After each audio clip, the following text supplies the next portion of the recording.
Hello, welcome everyone. Welcome to this month's episode. Being a crane operator, I understand the dangers of the industry.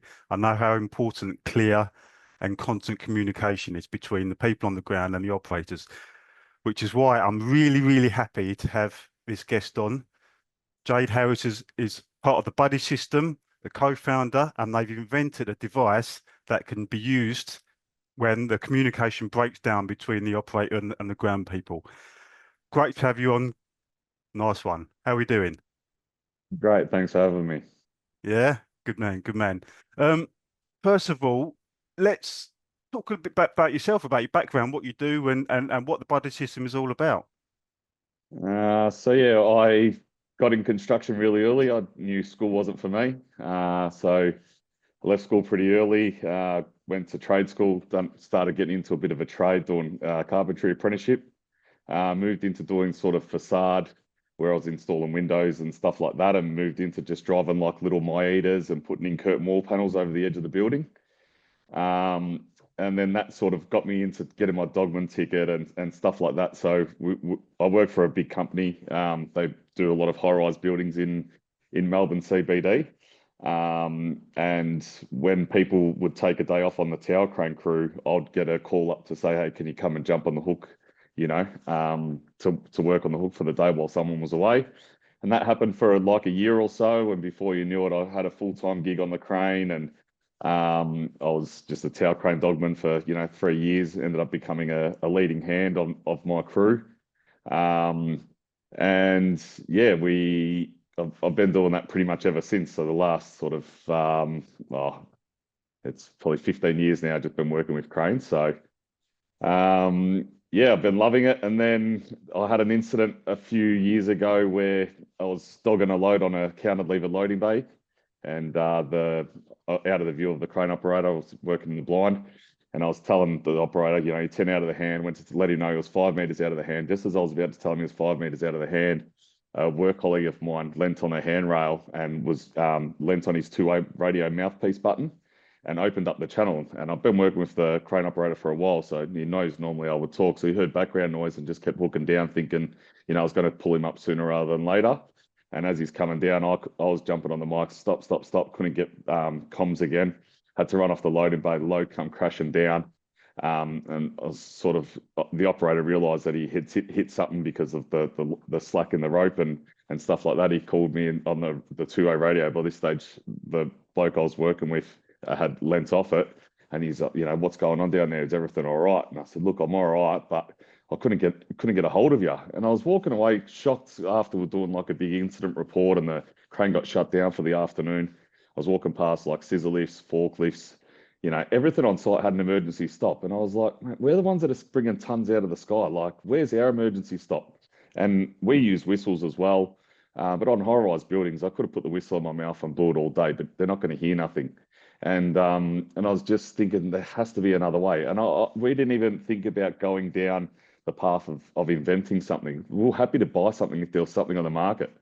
So I spoke to Gary, who's my business partner now, is my manager at the time, and I just said to him, "Look, is there anything that like we can buy or implement to have a backup safety system for us in case this happens again?"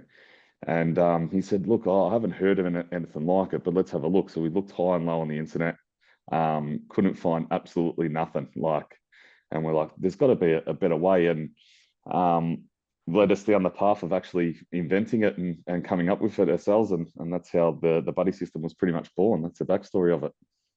Wicked. So, isn't it weird? Like these things happen. These implements getting put in place normally when something's happened, isn't it? Like, Yeah. well, it should be before that, really, isn't it? But I can relate. I Yeah. mean, there's so many stories that are similar.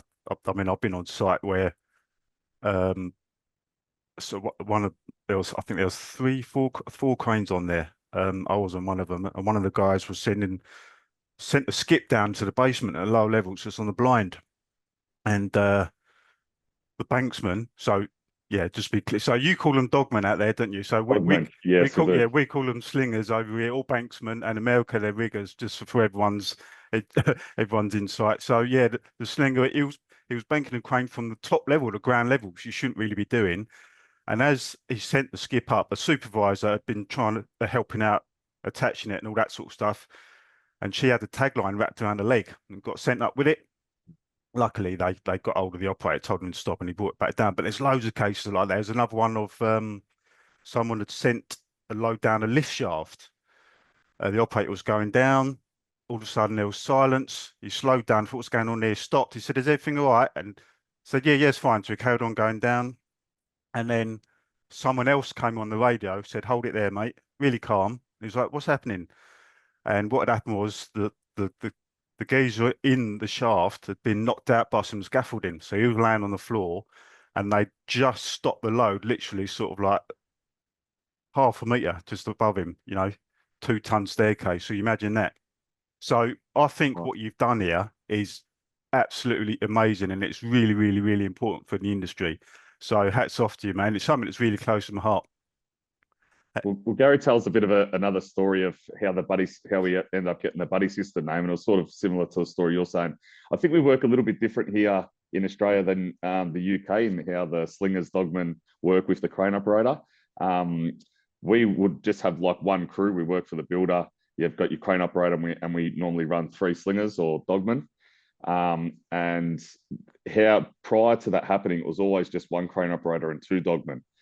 And what happened was a guy was lifting a bin out in the street, and back then, it was probably 20 years ago, and Gary was working on a job next door. The guy was just hooking up a bin corner to corner with 2 chains. Now we've put 4 chains on it, but so he's put the bin inside a bigger skip and flipped the full bin over. And then as it was sort of coming up, he gave him the operator the all clear, but he had his hand on the bin. As it was coming up, the lifting lug got caught inside the guy's glove and just ripped him up 23 floors. And the operator didn't know, pulling him up. Once he just got him above the screens, he seen him and went, "Oh no!" Seen his Dogman attached to the bin. It was on a Favco diesel crane. It was pretty high, like pretty quick back then. Let go straight away. The drum brakes hit in, and his glove ripped, and the Dogman fell to his death. So Wow. the union back then brought in the Buddie System to bring in a 3rd Dogman to be there when people were working in the blind. That's how they were going to combat this from happening. But over time, that Buddie System has just become an extra Dogman, and more production is getting done. So over time, you just go over there and lift that, and before you know it, you're just working in the blind again by yourself.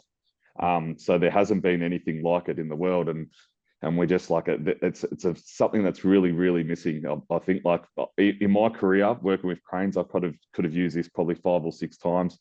Gary's about the same as well, and every single person that I speak to after we show them what we've invented, they all have a story of, I could have used it here, or this happened to me, or we wrecked this, or we broke that. So it's been crazy when you speak to people that have actually done the job and know about it, the reactions and everything that we're doing. It's given us like some real positivity to have a crack and keep going with this. Absolutely, definitely, yeah. But so are you still working full time now as a Dogman? Yeah. I'm still on the hook, yeah. So Yeah. we're planning to have this. We've just rolled it out in Australia. It works differently with different frequencies in each region. So we've got the Australian version ready at the moment. We just started selling late August. We've sold to like a few tier 1 companies, Multiplex and John Holland. We've got the likes of like BHP and Rio Tinto that have been looking into it and purchased some. Got a gold mine in WA, so it's all starting to generate a lot of interest, and a lot of people are jumping on board with it now. So hopefully, not too far away, I can sort of give up the day job and do this full time. We're currently working on a UK version where we're bringing it to the Liftex in Liverpool next month. So that's quite exciting. It'll be my first time into the UK, so I'm looking forward to that. But yeah, we've been very, very busy trying to do everything.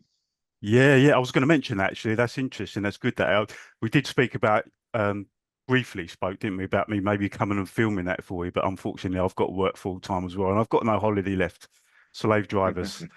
Yeah. Yeah. So I thought I'd add as well for everyone listening that Gary couldn't make it today. We was hoping we could get both of you, but it's his birthday today, isn't it? Bless him, celebrating Yeah. his birthday. How old is he? Just turned 50. Yeah, Oh, is it? Okay, fair 50 play. today. Fair play. Yeah, But maybe if we can get you on another time, the pair of you. That'd be nice. yeah, that'd be good. Um, so we've explained what you do. We haven't really explained what the system is. How does it work? So it's pretty much a lanyard that goes around your neck.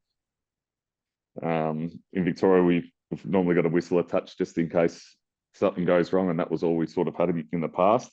So it's just a little device that sort of goes on your neck like that. If you're on your radio, you've dropped your mic, comms aren't working, whatever it may be happen. Even if someone else is talking on the radio while you need to say something like the load spinning or something like that, you yank this down, it pulls that off your neck, and then sends an alarm to the crane. Inside the crane is another device, sort of, I'm not too sure if you can see it like that. Yeah. It's probably hard to see. But the operator just takes the crane device up with him. It comes in a box with like a few mounts. So you've got like a suction mount and a magnetic mount. Depending on what type of crane you're in, you'll either have more glass or metal or somewhere where to put it. So you just take that up with you. You set it up, somewhere around where the rest of your computer screens are with your winch cameras or whatever you've got there. And then you'll tell your banksman to press his pair button. You press your pair button on your lanyard device. The crane operator presses the pair button in the crane, and then you'll automatically pair to the crane device. Each lanyard has a unique number on the back of it. So once I'm paired, this number here is 1308. So the crane operator will see 1308 on his screen, but he knows that I'm paired to it. And then it's pretty much as simple as that. If you're done on that day, if you're not working on that crane for one day, the crane operator can kick you from his screen to unpair you from on his end, or vice versa. You can hold the pair button down on your lanyard device, and you can kick from the main crane device, and then you can just go to another job down the road, and they might have the crane device in that crane. So these are pretty much, we're looking at these like as part of your PPE. You'll have your hard hat, your boots, everything like that, and you just carry that around. And if all the cranes have got crane devices in, it doesn't matter where you work, and you can just sort of bring your own lanyard and pair to whoever you'd like to. We wanted to make it as simple as possible. Obviously, we've done the job. We know how to do the job, and we just wanted to make it that user-friendly, real easy. Like on the crane device, it's got 4 buttons. There's an on button, a volume button, a pair button, and a kick button. So once you can just scroll and toggle on the numbers that aren't on your crane anymore, and you can just kick them off. And then with your lanyard device, you've got your on button and a pair button. And that pair button also, if you hold it down long enough, it will kick you from the crane device as well. So nice and simple. You can have a look on our website as well at the www.thebuddysystem.com. It pretty much has everything about it. It's run on it's like a radio frequency. It's called LoRa, like a long range radio frequency, because we wanted to make it different to the UHF that we use here in Australia, just to make sure that if your radio didn't work and you pulled this, we didn't want them being on the same frequency and fail at the same time, which was quite hard. We had to find a whole different avenue of how to go down. We couldn't use cellular, because then you'd be paying for like some phone description, what your phone's like when it's dropping out and stuff like that. So with our design team, they introduced us to LoRa, and we've done some testing with it on one of our tallest buildings here in Melbourne. It's called the Eureka Towers. It's 300 meters. And all of our testing was pretty much done around that building, and it was working quite fine. So we're getting up to a kilometre. We're promoting a kilometre in built up areas, but some of our testing in line of sight, we're getting up to 4K in range. So it's pretty impressive of all the stuff that it can go through and activate, especially on construction sites, how busy they are. Wow, you've actually answered loads of my questions in one hit there. So interview over. It's interesting. So yeah, so you don't really get any interference from other so you don't get interference from other channels or anything like that coming in. Because you get that sometimes with two-way radios, don't you? Sometimes you have to get a private license so that you don't get any of that. Yeah, you're correct. No, what we've found is once you pair your lanyard to the crane device, your lanyard is constantly looking for the crane device to say, I'm here, I'm here, I'm here. And once that connection's broken, then it will let the crane device know that you're not here. So we haven't had any interference, and because they're all set on different codings. So once I pair to this crane device and come off and I pair to another one, it will never find this one again because it's connected to something completely different. like the codes in them. So I'd love to get a bit more technical with you, but even there's parts to this that I don't really understand myself, because when you're getting into, being on the hook, and like I can talk to you all day about chains and block and tackles and come-alongs or whatever, but once you got into this technical side of things, we're sort of like, wow, like this is out of our league because we haven't, grown up with this stuff. But Sure. the learning along the way has been amazing. Like the stuff that you learn along the way, and just bringing something that from nothing, and to create like a product and your own invention and stuff like that. It's quite rewarding, and we're actually pumped of how good this has come along. So yeah, Absolutely. I bet you're really, really proud of yourselves. Have you had any problems along the way? No, the only thing that we probably was an oversight on our behalf is we didn't make a charging dock for it. So at the moment you sort of just have like a pogo pin. It's like a magnetic, how you sort of charge your Apple phone watches, but we need to do that for your IP rating. And it just comes with like a USB-C plug, like how you charge your phone. So when you've got like 3 or 4 banksmen, they're all charging their lanyards of a night time. It looks a little bit messy with all these wires and cords going everywhere. So a lot of the feedback we've been getting is, we need a charging dock, something nice and simple. We can finish our shift and just put it on a charging dock. So Gary and myself are at the middle now. We're just we're designing one with our design team, and then we're just going to start getting the ball rolling to try and get it manufactured as quick as possible. So I think probably by the time the UK version is ready, we should have a charging dock to go with it. So that'd be good. Wicked, wicked. Right, a couple of things here. Right, so how many lanyards can link to one crane at a time? We've got 10 spaces for 10 lanyards to connect to one crane device, and we've done that more so for here in Australia because of we had like a lot of projects going on when there was a day and night shift. So you'd have your 3 or 4 dogmen on during the day, and then once they put their lanyard on charge, their lanyard would half by turn off. It goes into this like sleep charging mode, and the other 4 guys that take their own lanyards out, that fires up, and they're only looking for the crane device. So that's why we mainly did it, because it was very not very common to have 10 people connected to one crane here in Australia. But then we've also done it as well because there might be times where you're lifting around power lines and you've got electrical spotters, and they can have some as well and stuff like that. So we just wanted to make it as versatile as possible. And so I see there, so it's a bit of a loop. So when you snap that, is there a chance of can it be attached to the body? Because I'm just thinking, once you snap that, is there a chance of dropping it? Yeah, there's a chance of dropping it. Like once you pull that off your neck, there's a chance of dropping it, but then the crane stops as well. Yeah. So it's a matter of just like, that just saved my life. Pick it up off the floor and then plug it back in. There's times where you might get it hooked on a handrail or something as you trying to get through something, and it might get caught and undo. They will just send the alarm to the crane operator. Crane operator will hear it, but you'll sort of know as a crane operator yourself. You'll know whether you need to take the alarm serious or you don't have to. You could be sort of parked up and hear the alarm and just go, oh, well, one of the boys has taken their jumper off and it's disconnected or something. Or you could be working in the blind, and as soon as you hear that noise, you just let go of everything anyway, and then get comms back with your banksman. So, it's one of them things that you could always put like another little clip or something to attach it so it doesn't go too far. But we've noticed that if you are going to pull it, you're just sort of pulling it down and grabbing a hold of it and then reapplying it. Yeah, sure. So how durable is it? I mean, construction is obviously quite a rugged industry. How durable is it in that kind of industry? Well, we had our prototype out October last year that we launched at Crane Industry Council of Australia Crane Expo, and it went quite well after that. So as we were sort of manufacturing, I kept the prototype with my crew as we kept working. And mate, they've been pretty much fresh. Like I've had concrete all over them, where we've been pouring in the kibble. They've been dropped in puddles. They've been kicked. They've been thrown on tables. And no dramas. Like we've done that for, like, we knew what it took and how people treat some stuff on site. So we wanted to make it as robust as possible. And we even got like an IP rating of 54. It's like in ultrasonically welded together, so you can't replace this battery, but it just keeps everything nice and snug. So if you did drop it in a puddle, you can pull it out, dust it off. If you get concrete all over it, we just get wet wipes and wipe them all down and stuff like that. So they are pretty robust and durable.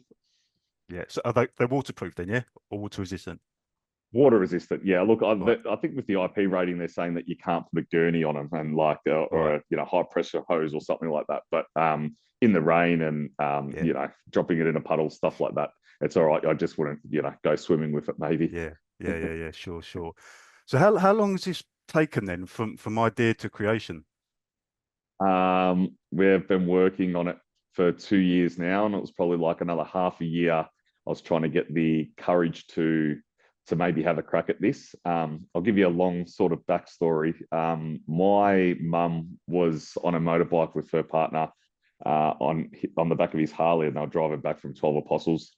As they're driving back, a tourist bus driver was looking at his phone and swerved on the other side of the road and hit them, which is a massive accident. And my mum lost her leg just above her knee, and her partner lost his arm, and it was like she's really lucky to be alive. So there was a decent payout that she received from the accident. And I've told her about a few inventions over the years and never done anything about it, and then they would come true, like, or something would happen. So remember you telling me about that, and look what's out now and stuff like this. So she rode me. She's like, I don't give a shit. Like you're taking this money. Like let's get it going. And she pushed me into it because it was so scary that to dive into creating something like this. I go, where do you start? Like how much money is it going to cost? Like what do you need to do? And she pushed a lot of money our way, and I got the ball rolling. I made like a proof of concept. I got Gary on board because I knew like this is too big for one person as well, and it's going to chew up a lot of time and money as well. For one person to do it was probably going to be impossible, and getting Gary was a really good pickup because he believed in the product just as much as I did. So we was that passionate about it equally, which was really good. So yeah, sort of used up all of her money. Me and Gary sold an investment property. I remortgaged my house, sold an investment property. We pretty much did everything we could to get all the money. We wanted to self-fund it. We didn't want to have other people coming in and telling us how to run our company. So self-funded everything, and it's got to a stage now that we're starting to slowly see like a return on our investment. But we're not stopping yet because we've got like ideas for Mark II and stuff like that. So no, we're really passionate about it, and this is something we really want to leave a mark on the industry. If we can find it that's better and safer than what we found it, then we've done our job as construction workers. Yeah, so you have really gone all out then. So I mean, you mentioned there you didn't know where to start. Where do you start with something like this? What did you do? Yeah, there's a lot of hours on Google that you do, because you start watching like everyone, but it's so different on every aspect of who done what and how they did it. And I ended up finding a company that they're Sydney based. I'm in Melbourne. They're Sydney based, and they said, we bring your inventions to life. So I sort of give a quick email, like, I've got an idea, but I was too scared because when you've got an idea, you're too scared to tell anyone. You're like, what if someone hears your idea and goes, oh, that's no good? And then before you know it, they're making it like around the corner. So then I started learning about non-disclosure agreements, NDAs, and getting people to sign NDAs. And we just kept sort of going down that path. And they were sort of good because they led us on to, a patent attorney to learn how to get it all, have a patent for it. And it was like these stepping stones, and each stepping stone just brought you to another level, and you're sort of like had to maneuver your way around and learn. But yeah, it was quite scary to say the least, because So it is patented then, yeah? Mm-hmm. Okay. Yep, we've got our Australian patent, and we've got our PCT, which is like a patent treaty. And tomorrow morning at 9 o'clock, I'm meeting up with the patent attorneys as well to just find out what the next steps are, because that's a big process in itself. I thought, you just get a pattern and depending on what country and what region and all the little bits and pieces. So, and it's just laying down a lot of money as well. So, Yeah. So you mentioned that you've been using the prototype now, but have you had any sales? Have you had any companies using it you mentioned you're working with Multiplex and that, but have they actually been using it? Yeah. Yeah. So as of August, we got we had our air freights. Once we finished manufacturing, we just got like 60 units put on an airplane and dropped off here. So we started selling at the end of August, while all the rest of our product was on a ship and making its way over here as well. So we ended up selling them 60 units and to the likes of some of the big tier one builders here in Australia. So PHP, Rio Tinto, Multiplex, and there's a lot of other sort of smaller crane companies as well that have all jumped on board. So it's going all right, and all the feedback's really good as well. Like everyone's loving it. I've had a guy hit me up and say that he used to, his very first time in a man box, he was coming down, he lost comms with his two-way radio, and the man box sort of hit the side of the building, but it started to lean sideways and then sort of flicked off. And then he had to quickly turn his radio off and then turn it back on again and then stop the crane. And he's never been back in a man box ever since. And now that they've got the Buddie system, he's actually been jumping back in the man box because he was saying like how much he did like being in the man box. But once that accident happened, he's like, I'm never going to go in there again. And now that he's got the Buddie system, he's back in the box. So, hearing stories like that makes you feel good. Yeah, definitely. Have you, do you know of any cases where it has helped or people have used it successfully or anything like that? Well, we end up using it on when we got the new stock. Well, I swapped the prototype over with the main stock, and we were lifting in a tight street, Queens Lane, it's like a tight little laneway, lifting 12-meter Rio bars off a semi-trailer. And as it's sort of coming up, the guys, the ground slinger turned around and said, "Oh yeah, mate, all clear, up on the hook, up you go."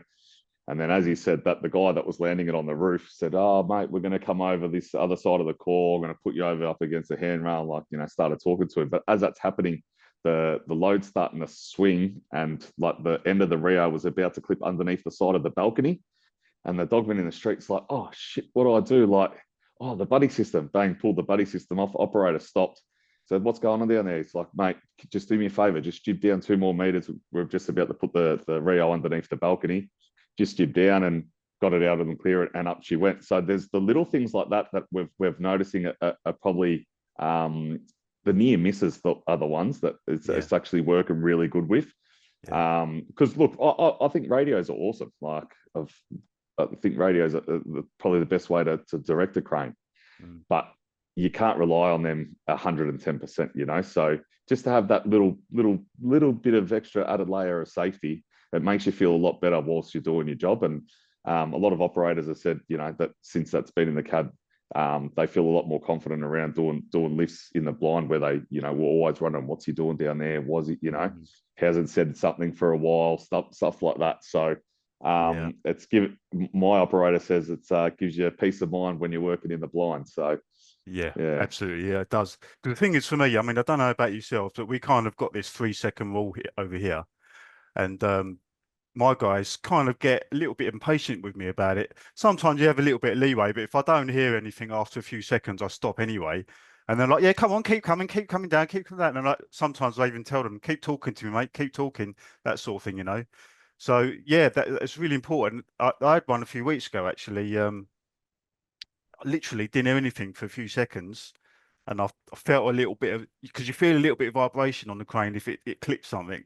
And it must have clipped the scaffolding on the way down, and it just lost signal just for a couple of seconds, and he was taking me down too quick. And he's like, called you. I was like, "Mate, I didn't hear you. It's gone." So it's as simple as that. It only takes a second. So that quick, easy snap is just simple, innit? Just a quick snap eliminates everything. Yeah, cool. Yeah, quick snap. You hear the alarm, let go, and mate, if it's nothing, it's nothing. But if it's something, you've saved the day type of scenario. So. Yeah. And even just as a banksman or an operator, and that, like, it's how embarrassing it is that when you've clipped something or someone's looking up and see the half a Rio sort of hanging off the edge of a scaffold and it smacks its way down. It just doesn't look pretty, and there's a lot of the time that that story there, if you ask plenty of Dogman, slingers, riggers, operators, they've all got stories like that, just one quick pull of the lanyard would have stopped all of that. So yeah, definitely. So you've developed, or you're developing the UK and the US version, yeah? yeah. Yeah, go on. Yeah, we're currently, so by the time we're just about formalizing it now, but probably sometime this week we'll have the prototype for the UK ready. Yeah. So if people come and see it at LiftX, it'll be like a working prototype. We're gonna, do you know a company called Marr Contracting? Yeah. So I think they're on that Hinkley power plant, nuclear power plant. They've got one of the biggest luffer cranes in the world. 2480. We're going to leave our prototype with them. They're going to be running their prototype while we're going into manufacturing stage, just to make sure that everything's running quite smoothly. And then once we sort of get UK sort of over the line and up and running, then Gary and myself might try and get out to the Con Expo and launch the Buddie System there. So just been really, really busy in trying to orchestrate everything to happen. So yeah. So are there going to be any differences between the UK, US and the Australian versions? Yeah, just the radio frequency that we work off. I think we work off like a 921 megahertz here in Australia. New Zealand, I think he's like 840. Right. I'll have to just double check my notes, but yeah, it's something around there. And the difference, the UK is a bit stringent on how LoRa's used compared to Australia anyway. So at the moment, we've got our lanyards talking to our crane devices saying, I'm here. But it sends a lot of packets of data to let the device know that they're here. With the UK, it was a little bit, we had to spin it around a touch. So instead of all 3 lanyards or 10 lanyards all talking to the one crane device, the crane device is just talking to the 10 lanyards. So it's sending out one signal to hit 10 lanyards, and it's always looking for the lanyards, as opposed to the Australian version. The lanyards are always looking for the crane device. So we've just had to flip around the firmware a little bit. But from all the tests, everything's been working quite fine, and we haven't really noticed anything sort of different in the change, which has been a positive. But yeah.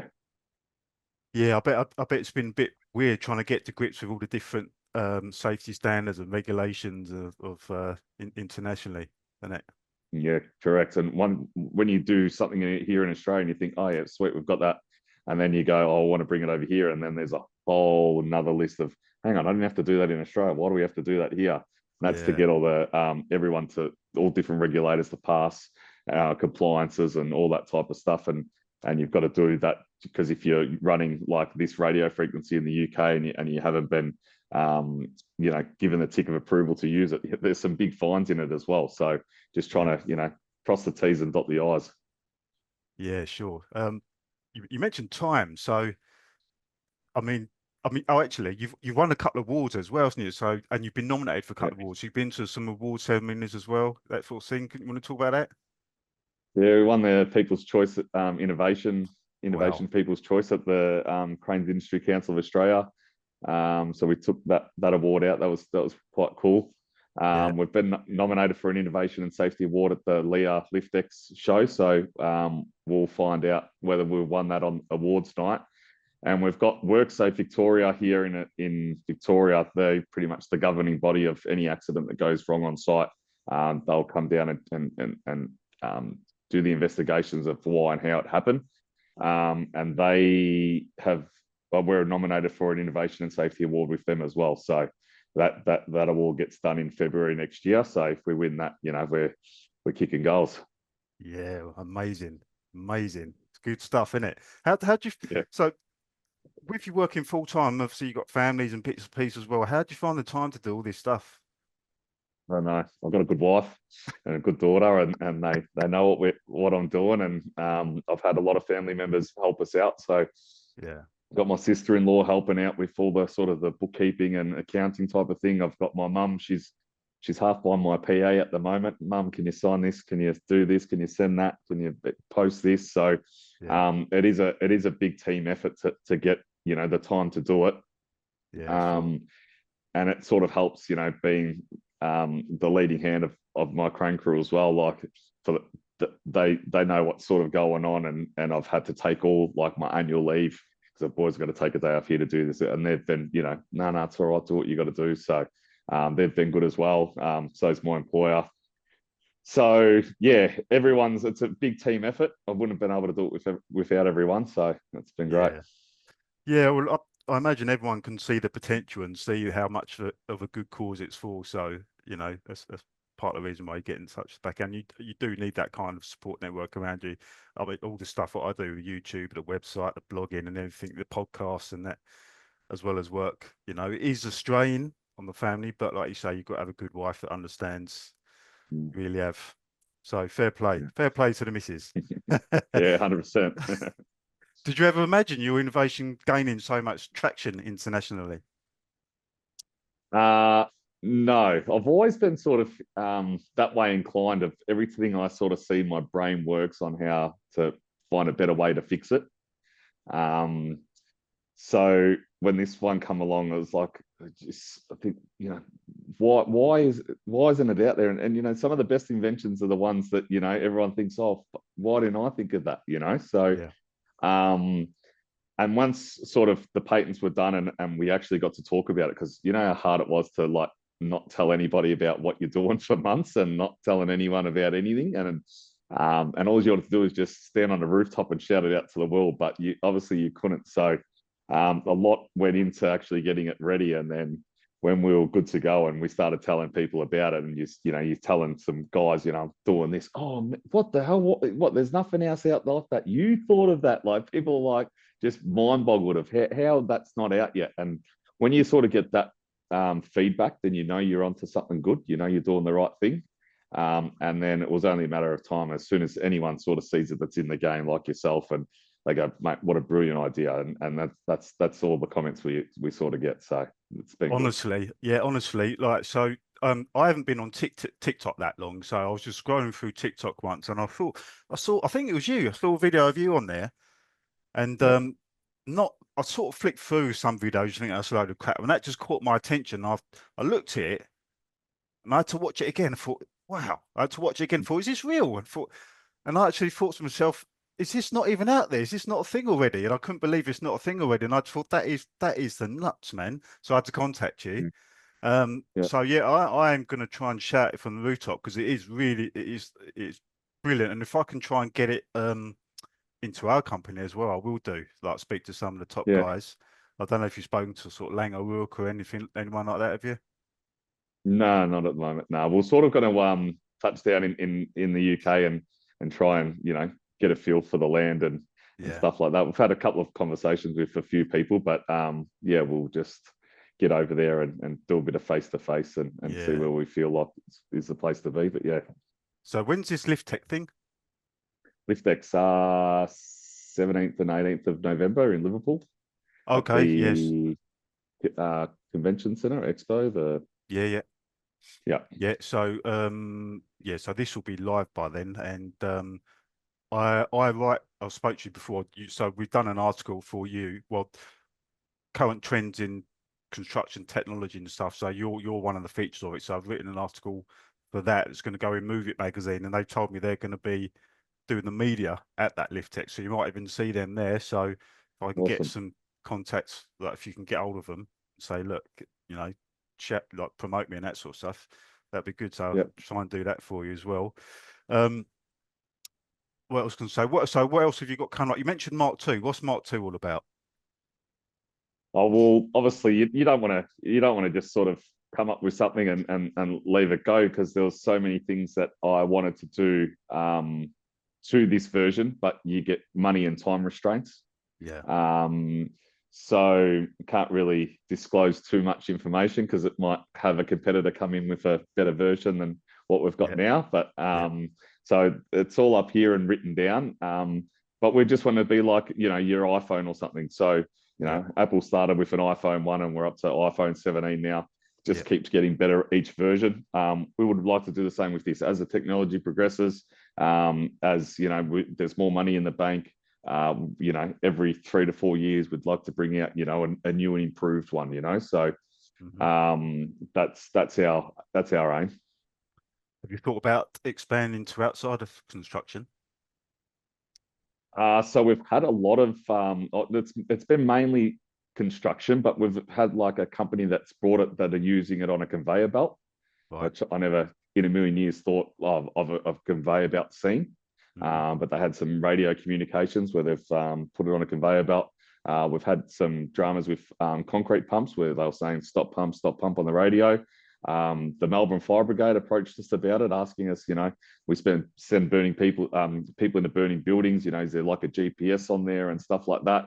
Not at this stage, because obviously we sort of felt like we had the blinkers on, ready for just, what we knew in construction and cranes. But you're not wrong. Like a lot of people have come with us about other applications that it can be used for. And that's what we'll try and make it a little bit more versatile to apply to these other industries. Absolutely. Yeah. You got to work at one thing, get one thing good, one thing at a time, good, isn't it? Perfect that, and then before you can expand.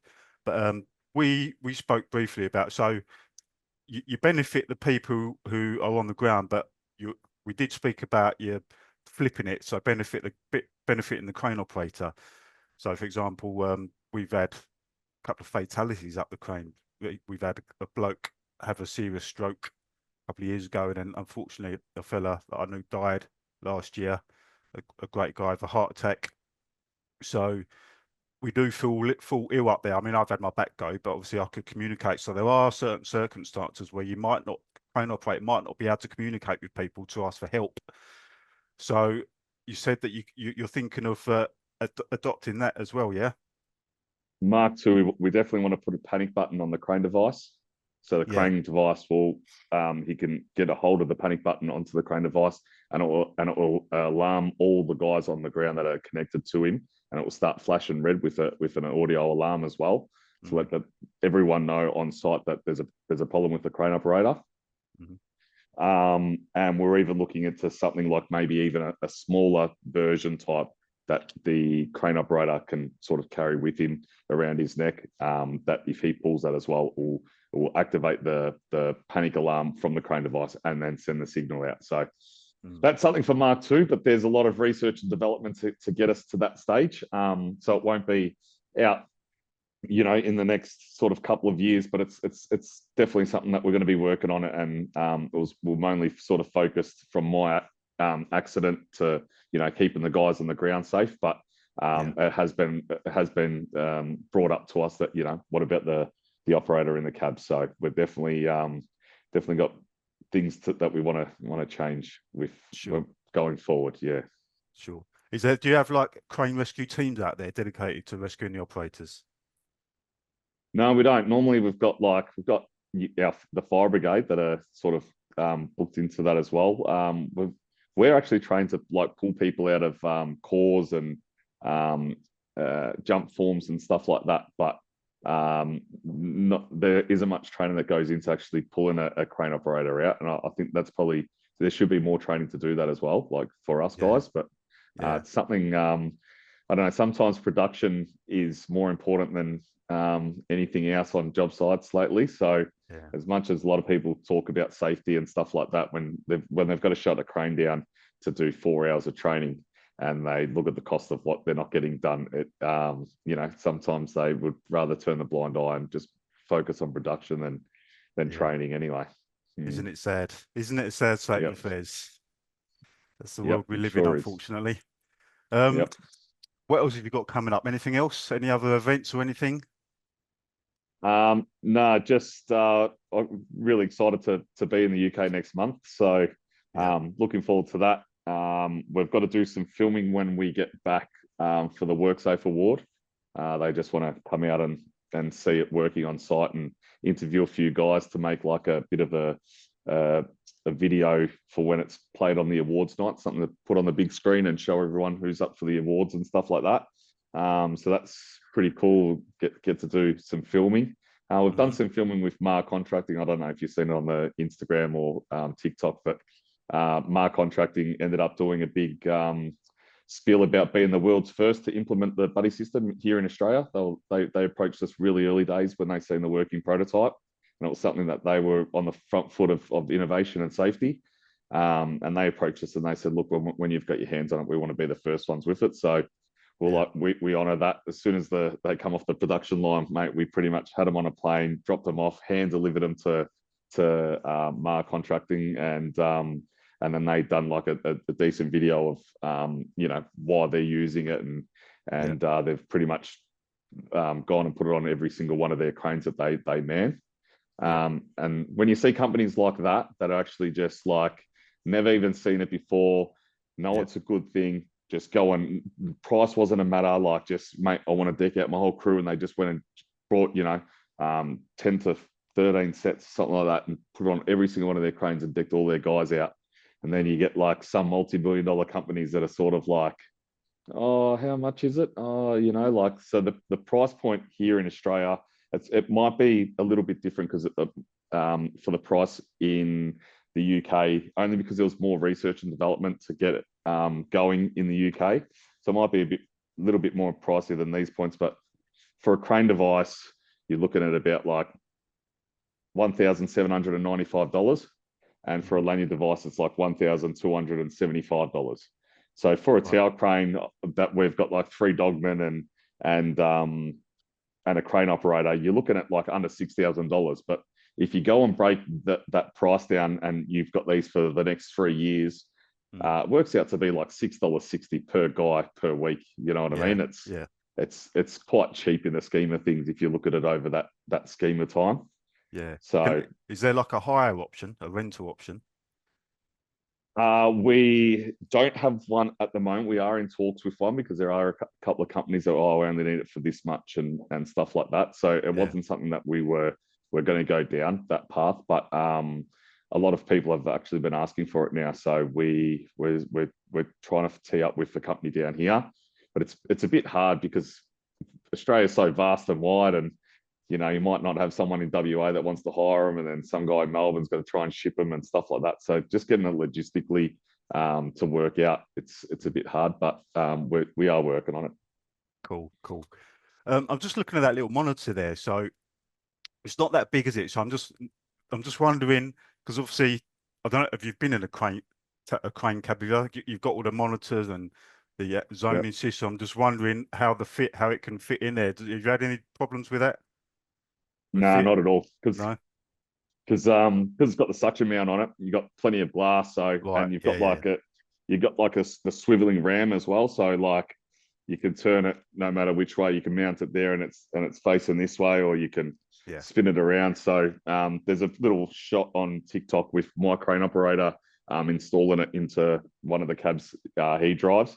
Yeah, it's pretty much about like the size of your palm. Is pretty much the screen, and then the mount's only like another 100 mil off that. So it's small enough to definitely fit in the crane cab. Yeah. Okay. So how much did you say it cost again? Sorry, for each. I'm gonna write that down. So it's $17.95 for a crane device. In Australian pounds, dollars. yeah. Oh no, that's Australian dollars. Australian dollars. Okay. Yeah. Okay. $17.95 Australian dollars, and then $12.75 for the lanyard device in Australian dollars. But it might be a little bit higher. We're just in the works of setting the price for the UK pound at the moment. Just there's a lot more money that's gone into the research and development to actually get it into the UK because of the stringent rules about it. Yeah. But look, we're not trying to take the piss with how much we charge. You just sort of need to make it work that it actually pays itself off, and of course. it doesn't cost too much. So but in the scheme of things, like for an Australian company, like as I said, $6.60 per bloke per week. It's not much when you look at it over the span life that you can have it for. Well, at the end of the day, if it saves lives and also causes less damage to things that get crashed into, stuff like that, it's a no-brainer, isn't it? Really? Yeah. Well, we had a small company that brought it. They're only like a regional company called Quicklift out in regional Victoria, and they ended up buying 2 units on because they had a radio communication where something happened and they'd done $25,000 worth of damage. And she's like, I've just gone and brought 2 units from you for under $10,000. And if the guys had the Buddie System on that day, we would have saved ourselves $25,000 from the damages that got caused. So, Yeah. and you can't put a price on safety. And in the scheme of things, you know, people, a lot of the people that we say, like, after they get the price is, geez, that's cheap, you know. Yeah. We just wanted to make it affordable. We don't want to scare, you know, people off from buying it, because I'd be devastated to find out that somebody actually has had an injury or a fatality that this could have saved their life, and the only reason why it wasn't is because our price was too high. And we don't want to be one of them overnight success companies because an incident goes and happens, and then all of a sudden they turn around and say, right, oh, it's mandatory, everyone has to have the Buddie system now. We don't want that, because that would kill me, like knowing that our product was out there and it could have saved someone's life, and people haven't implemented it, and now there is a fatality, and now we're an overnight success. I don't want that. I'd rather just people off their own bat to just say, you know, and I get that you've got like companies with 100 cranes, and it was probably a big outlay if they were to go deck out every single one of their cranes right now. I get that, but maybe knowing now that they know it's out, maybe implement it into the costings on the next job, and make sure that, you know, as they're rolling out the Buddie system and trying to protect as many people as they can. Sure. Yeah, absolutely. Yeah. Got to look at the bigger picture as well. See the safety aspect, but also, you know, the premiums go up if you have incidents and accidents. So that will save on the insurance premiums and that sort of stuff as well. So yeah, so you want a slow growth. You don't want to be too, and also, you know, just the two of you and a small team, you don't want to get too big too quickly anyway, do you? It's just too much to manage. 100%. Yeah, we like the way it's moving at the moment, because if it was going any faster, we just you'd be running around like a headless chook, not knowing, you know, what day of the week it is. Yeah, absolutely, absolutely. So, last question. So I'm going to do one more question, and then I normally do like a nonsense questions things at the end, just a bit of fun. So, if you could send one message to site managers or crane crews about safety culture, what would it be? That one message would just be, you know, sometimes there's so many safety things that I find are stupid sometimes. You know, like I remember when we had the high vis vest come in, and it was, you weren't working around machinery, and it was like, no, you need to put your high vis on, and you know, there's some places you're working undercover and you've got your hard hat off, and put your hard hat on, and they're real forceful about, you know, stuff that, you know, if they're outside working in the drop zone, make sure you got your hard hat on. If you're around a plant, make sure you got your high vest on so they can be seen. But with stuff like the Buddie system, and it's not because I've invented it myself, it's a product that can really save lives, and if you've got the opportunity to implement this on your job, and knowing that someone's going to go home safe, and you know, I feel like you just need to push what's right forward, you know, before the other little stuff that you want to sort of check on. Yeah, I agree. I totally agree. That's quite a bugbear of mine, actually, all those little things. Particularly when you get a manager, when in one morning they might pull you for not having your glasses on, but then in the afternoon they might be saying, I know it's windy, Jim, but can you just lift this shutter up for me, please? It's like, well, make your mind up. You know what I mean? Do you want to be safe or not? Yeah, 100%. Even my crane operator blues him all the time because he climbs up the towers and doesn't bring his hard hat down and this and that, and he walks across the site. So I sit in a little glass box all day. Like, what are you screaming at me to put my helmet on for? Come on. Exactly. But we know it's site rules, but then all of a sudden they turn around. You're right. It's windy as, and oh, can you pick up this shutter? Like, well, no. So exactly that. Okay, so a few little nonsense questions here. All right. Who wins in a pub brawl? Dogman, crane operator, or site manager? Dogman for sure. Yeah. Yeah, 100%. Okay. Crane operators, they if you're a full-time crane operator and stuff like that, I think you sit in the seat for too long, and you start losing a bit of muscle, and maybe just get the muscle memory in the hands and stuff like that. The site manager's getting flogged either way. And then and the dogman's normally the one that, you know, loves a stubby after work, and he's probably had a few more bar fights than anyone else, I reckon. So 100% dogman. I'll go with it. All right. Vegemite or Marmite? I've never tried Marmite, so I have to say Vegemite. And being Australian, I don't know, everyone hates it, but like when you take it outside of Australia, but mate, there's nothing better than a Vegemite and cheese toasted sandwich. I'll tell you that much. Yeah, I think it probably is it kind of a love it or hate it type thing. I know with Marmite over here, you either love it or hate it. It's like no in between. I love it personally. Yeah. Yeah. If you could have one superpower on site, what would it be? Oh, superpower on site. Oh, that's a hard one. I've never really thought about it on site. I'd like to go invisible, but on site doesn't really work. No, I'll just stay invisible anyway. Yeah. It'd be pretty cool hooking things up and no one can see you anyway. Yeah. So I'd like seeing that. things just cruise past them. Yeah, I'd like that. Invisible. I'd like to be able to fly as well. I'd love to be a bird. I'd love to be able to fly. That's my Yeah. one. Cricket or Aussie rules footy? Yeah, Aussie rules over cricket. Yeah. Yeah. I like playing cricket. I don't like watching cricket. So All right. I can't even really say I like playing cricket. I like batting and bowling. I Yeah. don't like fielding. I'm terrible at cricket. What's harder, developing advanced crane safety technology or explaining cricket to an American? Well, probably explaining cricket to an American. Yeah, some of their things have got some mad rules as well. I don't understand American football, don't understand baseball. No.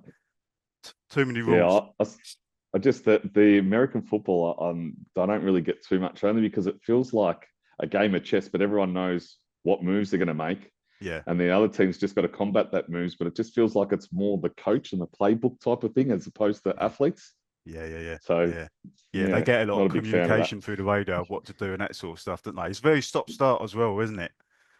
And then That's like the whole helmets and all the padding and stuff. You go and watch our boys, and mate, they're just punching each other up every weekend, and they got no exactly. protection whatsoever. And these guys are twice the size, and they're Yeah. all padded up. So I don't know. Yeah. Bit like rugby. You into rugby?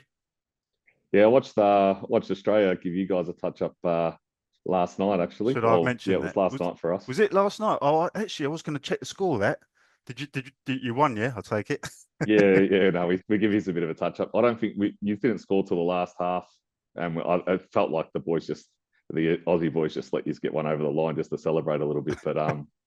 But yeah, we got a young bloke, Reece Walsh. I don't know if you've ever heard of him, but Yeah.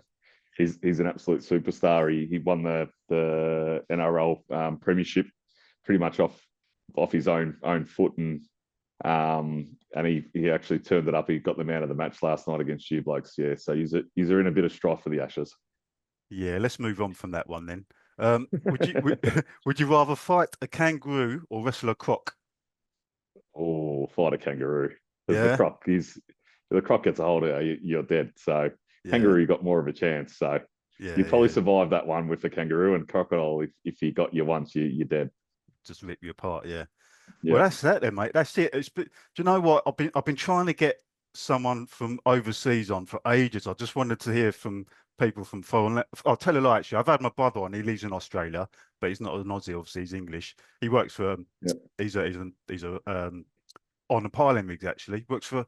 Is it Bachi Salanchi? Is it Bachi Salanchi? No, not so sure. One of the tier one ones. Whereabouts in? He's based in Sydney, but works a lot in Melbourne. He was doing doing a big tunnel there. Is that right? Yeah, we've got a few big tunnels going on at the moment. So there's a lot of infrastructure work here in Melbourne. Yeah. Building a lot of road and civil and train stations and stuff like that. So yeah, there's plenty of work here. Is that where you're based, Melbourne? Yeah. Yeah, Melbourne. Yeah. Fair play. Okay, mate. Thanks for that. Thanks for your time. How was Thanks it? for having me. How was your Good. first go? Thank Yeah, you. all right, was it? So Yeah. keep doing what you do, man, and keep pushing on. Hopefully we'll be seeing you everywhere. And hopefully I'll be seeing your things on my site soon and get one of your monitors up in my crane. Fingers crossed. 100%. I'll be wrapped for that. And then you can send me some photos and we'll put them up on our socials and let everyone know that Cogs is using it. It'll be good. Definitely, mate. Definitely. Nice one. Well, take it easy, brother. Have a good evening. Good to meet you, mate. Nice one. Might have to shoot me an email of some good places to go to eat around Liverpool, London or something when I arrive if you got time. Are you coming to London? I will be flying into London from Dubai. I land in London on the 13th, Heathrow Airport on the 13th, right, and then catch a train out to Liverpool on the 16th. Okay, so you got a few days in London. We might even be able to catch up then. I'm in London, so might be able to catch up before you go up there. Yeah, it's done. Sounds good. Might have a beer at a pub or something. Yeah. Nice one. Cheers, brother. Cool. Take care. All right, mate. Take it easy. Ciao. Bye.